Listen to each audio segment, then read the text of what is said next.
अस्सलाम वालेकुम रहमतुल्लाहि व बरकातहू। आज हम हमारा इस्लामिक क्रैश कोर्स का तीसरा पार्ट शुरू करेंगे। तीसरा चैप्टर भी कह सकते हैं। हालांकि मैंने कोशिश किया कि जल्दी ख़त्म हो, फिर भी 1 घंटा उसमें लग गया। और मैं जो एक्सप्लेन कर रहा था कॉस्मोलॉजी के ताल्लुक से और कायनात की वसअत के ताल्लुक से, तो वो इतना बड़ा मौजू है, इतना बड़ा टॉपिक है कि वो 2-3 घंटों 4 घंटों में एक्सप्लेन नहीं कर सकते।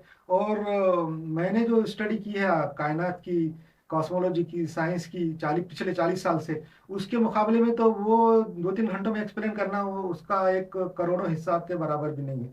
फिर भी मैं इसलिए एक्सप्लेन कर रहा था कि कायनात की वसअत के ताल्लुक से आप लोगों को इसलिए बताना चाह रहा हूँ इस्लामी क्रैश कोर्स में, इस्लाम के तनाजुर में इसलिए बताना चाह रहा हूँ कि आप लोगों को ये मालूम हो कि ये कायनात जो इतनी बड़ी है, तो वो कितनी बड़ी है और उसमें क्या क्या है, ताकि आपको ये अंदाजा हो जाए कि ये कायनात की अजमत क्या है और वो कितनी बड़ी और नामुमकिन चीज है कायनात। ये अंदाजा होने के बाद आगे इस्लाम के बारे में समझने में आपको आसानी होगी। असल में इसका ताल्लुक इस्लाम से है। जो मैं आपको बातें बता रहा हूँ, जो जो एक भी बात उसमें इस्लाम से खारिज नहीं है, इस्लाम से उसका ताल्लुक है।